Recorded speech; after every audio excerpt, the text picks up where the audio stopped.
Why don't we start at this end, Karthik and then Vinay, if you could just introduce yourself and tell us a little bit about why you're joining our panel today. Absolutely. Hey, hello everyone. My name is Karthik Suri. I'm pretty excited to be here to join this panel here. Digital transformation in the industrial internet space is at an inflection point, as you can see from some of these amazing examples here.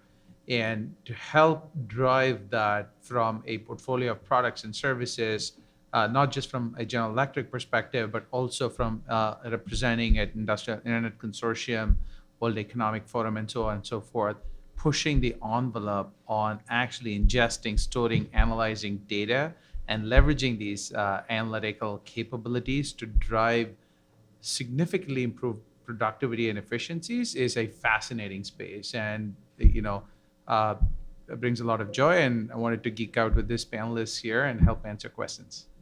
Thank you. Hi, my name is Vinay, and responsible for our plant engineering vertical for L&T. Really excited to be here. What we bring is we bring a very agnostic approach to manufacturing because you see a lot of the technologies really getting bombarded to the manufacturing plant, and having a very neutral view of looking at the technologies and its impact. So I like to, happy to be here and looking forward to sharing some of my experiences, which, we are having with very large customers. Thank you. Okay, good. Thank you very much. So let's see if we have any questions in the audience. Well, we have lots of questions here, so we'll start in the back for now.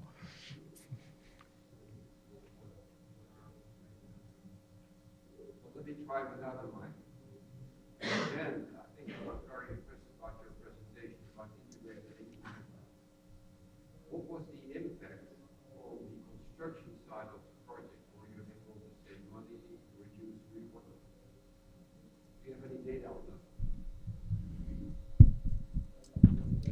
Thank you, and excellent question.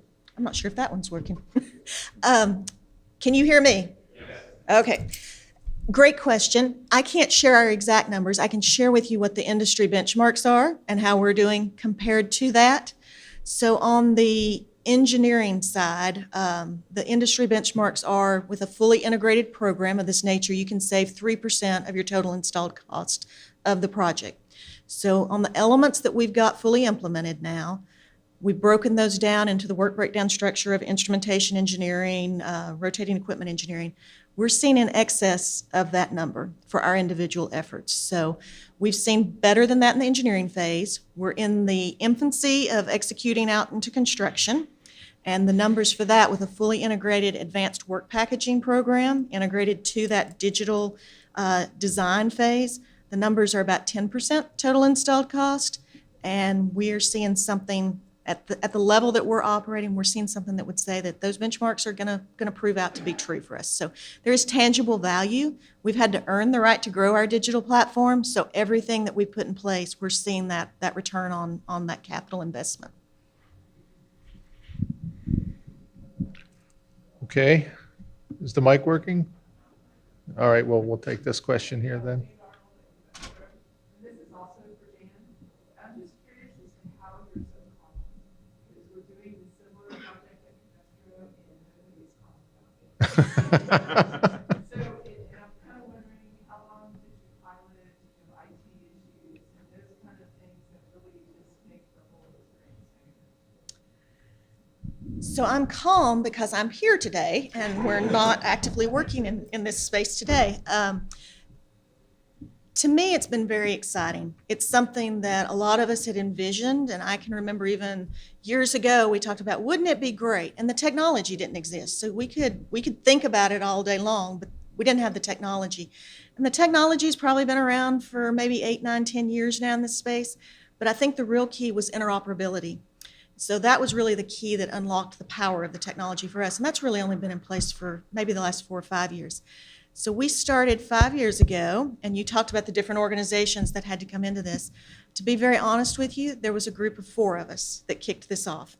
And we thought long and hard about the strategy. We were able to sell it to our executive management. And when we started down the path, we started with a very specific target. We started in instrumentation engineering. And you asked about calmness again. That was an area where we could only do good things, only improvements could be seen. It was also a very tightly managed space. There weren't, everybody in the company wasn't involved in that on a daily basis. It was a pretty tightly knit community, so we had very good partnership with the design and the standards holders of that entity. But I think some of the things that we learned as we started going, we did start with that strategic pilot, proof of concept. Can we show that this value, this payback is there? As we started growing, we couldn't do it alone. It required interface with operations, interface with maintenance, and it also required a really strong connect with IT and a very strong communications program. So one of the first things that we did, which I got a lot of strange looks when we did this, our IT had all been centralized. You went and got IT resources when you needed them for a project. Then they went back to what they did on a daily basis. We actually formed an IT team with us that works on a daily basis with us, and we actually brought in a communications team as well. So that really helped us message, make people understand, and help tell our story. And it's grown. We've now got an organization that's working on this on a daily basis that spans not only detailed engineering, but from conceptual engineering to construction. So I may appear calm, but it has been a lot of hard work and a lot of people who have truly been committed, and their personal investment in wanting to see this through, I think, was critical to getting the program launched till it got enough momentum that we've kind of gotten everybody's mindset that way. And they come to conferences like this and they hear, wow, we've got to do this. We thought we were ahead. We need to make sure we're not behind now. So it's just built upon itself. So that's a very good observation. We thought we were ahead, but maybe not. Anybody else on the panel want to jump in and comment on that process in your company? I won't If comment you on, grab the mic, that would be good. does this work? Yeah. Okay, good.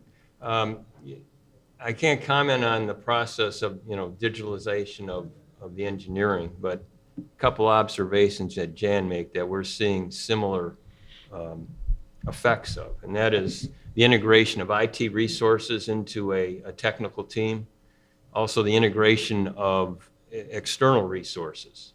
There were some comments this morning about don't try and do it all yourself, bring in consultants and maybe startup companies. And I think we're seeing an acceleration of our ability to deliver digital solutions because of this integrated team that we have. So very similar results in that respect. Okay, good. So I think this is a great, I would say the ideation, bringing it to reality, reducing the time to market from a construction standpoint. But what we are also seeing is the lot of chemical companies which are very heavy asset-centric, manufacturing organization. They're also looking at how do they mobilize the construction worker in the field, how do they track the productivity, and a lot of material also flows into the manufacturing while they're doing the construction. So there needs to be accountability and the availability of the material so that once the orders and purchases are done, the time to market from a standpoint of releasing the drawing for the manufacturing and building the plant, and because the opportunity window is so small when it comes to the chemical manufacturing, and you need to put your product pretty fast into the production. So we are seeing a lot of digitization is taking place during the construction phase as well. And obviously manufacturing, we have been talking about there needs to be a room for digitization as well. I don't know if it's making sense because you guys come from chemicals industry as well. So I have a slightly unique position in that my vantage point is empowering up a lot of these digital transformations through software solutions in the digital industrial space. So take it from that sort of perspective. A few key lessons around this to answer your question. One is, I think, Jen, you mentioned that you had a durable, dedicated team focused on this and measured by this. So this is one of those areas where, when we did this transformation internally, it moved from a point of project to product. So you have dedicated, durable teams working, breathing, and measuring outcomes on what they're delivering on an ongoing basis, number one. Number two, it takes a village. Again, yet another point I think Min made, and I had Vinay echo as well, is that you rely on an ecosystem. If you do it all yourself, it is going to be you won't be able to break the barriers of innovation as fast as you want to. Third is culture is an integral part of this transformation. You need digital migrants and digital natives, people who understand the business process inside out, but have adopted to digital. And then there are certain people who come from a digital thinking that were digital natives that grew up in Silicon Valley type companies who would come and push the envelope, and blending the institutional knowledge with essentially a digital nativity really helped quite a bit. Good, thank you very much. Okay. Another question back here. Yeah, this question is for John. You had mentioned that Dow has a focus on customer experience and employee experience, which I think is great. I hear so many of the digital initiatives being driven by cost savings and that sort of thing. And I think the customer and employee experience is important. What are some of the benefits you've seen in terms of customer service coming out of your initiatives? Yeah, I'd say we're pretty early in the journey, so it's not a lot to report hard numbers.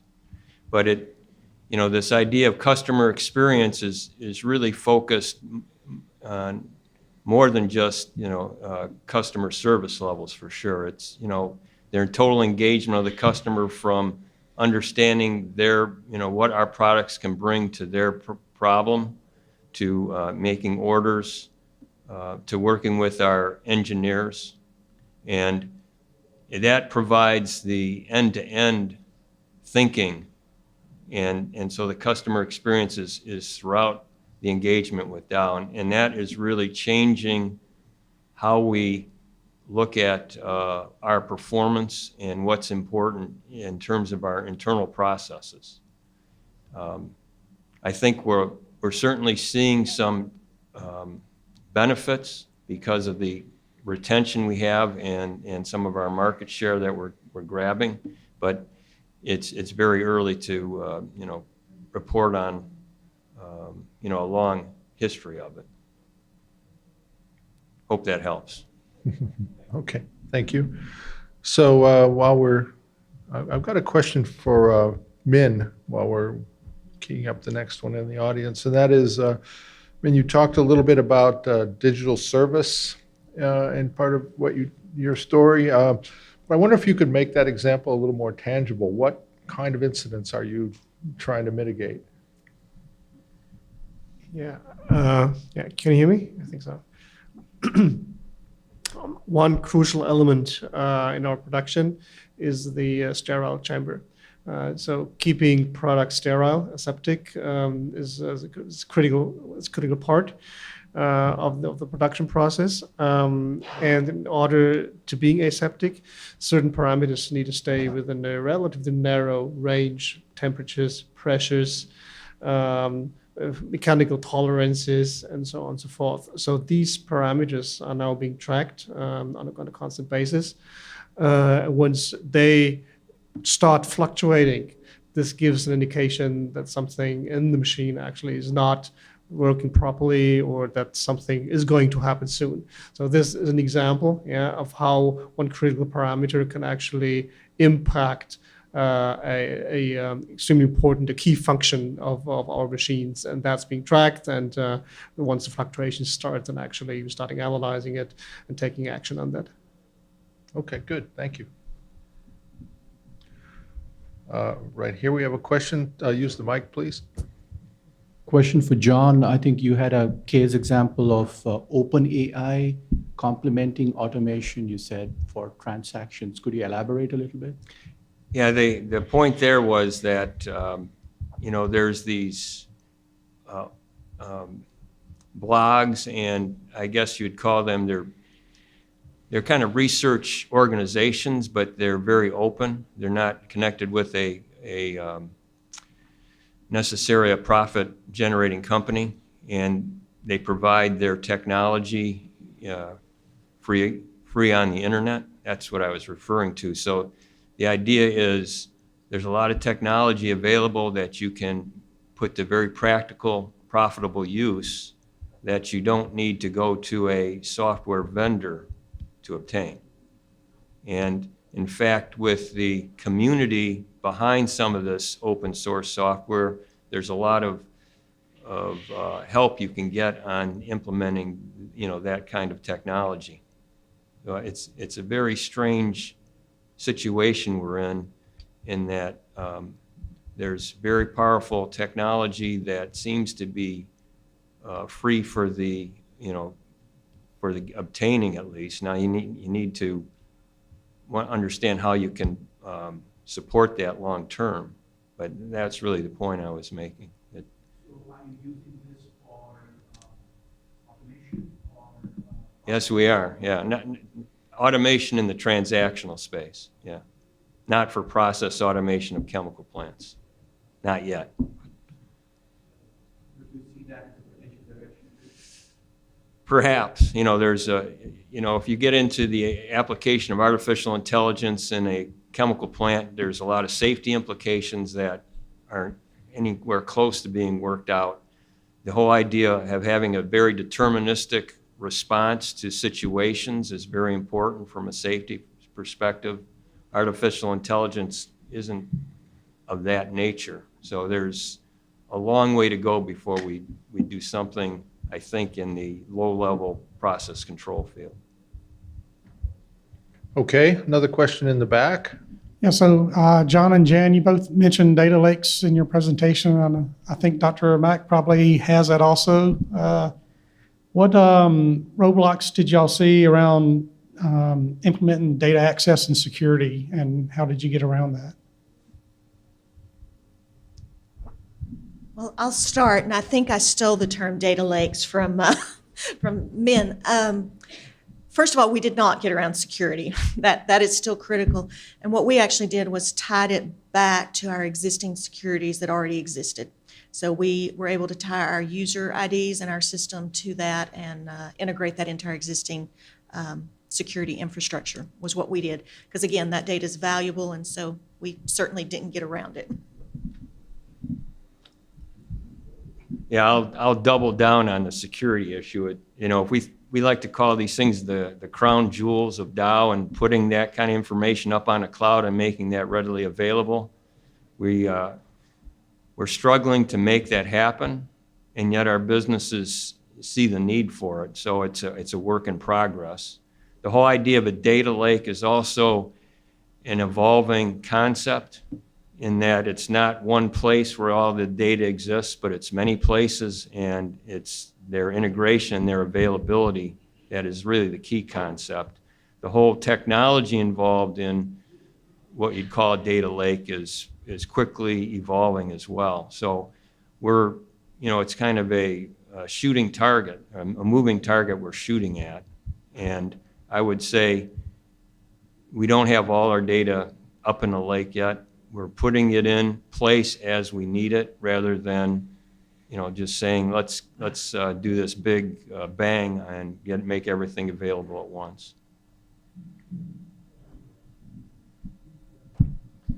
Just to add what John just said, I also agree that the data lake is more conceptual description of what you want to achieve than a technical description of where we actually store the data. So at the end of the day, it's all about accessing the information that you need in a specific function and wherever you need it, actually. So from a technical level, this means that within our company, we are rethinking the basic IT backbone, meaning the ERP infrastructure that we have in place. So that will be the core backbone, actually, and we've drawn a clear roadmap of how to improve our core systems in that. With regard to security, I mean, this is an ongoing topic, and I don't think that we'll ever get to a final stage. I mean, what we did when we started the journey is to also evaluate our own ways of how we safeguard our data, and we came to the conclusion that we actually need to work according to existing standards. So we are working according to ISO 27001 for those who are familiar with that. So that's a way of how to secure fundamental standards, actually, and that is a way of how we see of how to deal with the security issue. Okay, thank you. Up in the front here, Will, if you could bring the mic.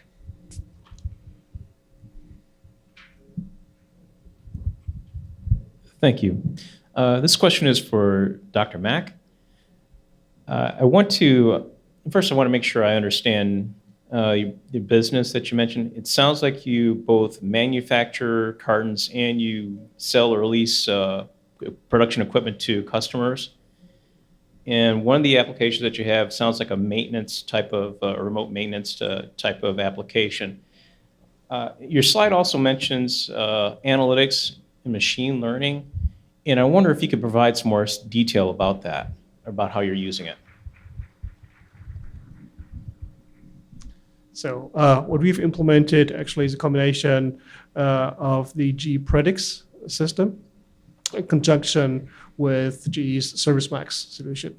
Yeah, and what we're doing actually is to apply predictive analytics in the APM part, actually, so that raw data getting into the cloud are being analyzed. I mean, there's a historian behind so that we know what's regular behavior and what atypical behavior actually is.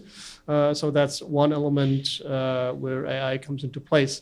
And then ultimately, if you think again about the closed loop that I've shown to you, once the real life data coming from the field engineers is being put into the system. Again, we apply analytical tools to understand whether the underlying maintenance strategy can be optimized, so whether the effect actually from the action that the engineer has taken really is bringing the prediction that maintenance strategy has foreseen.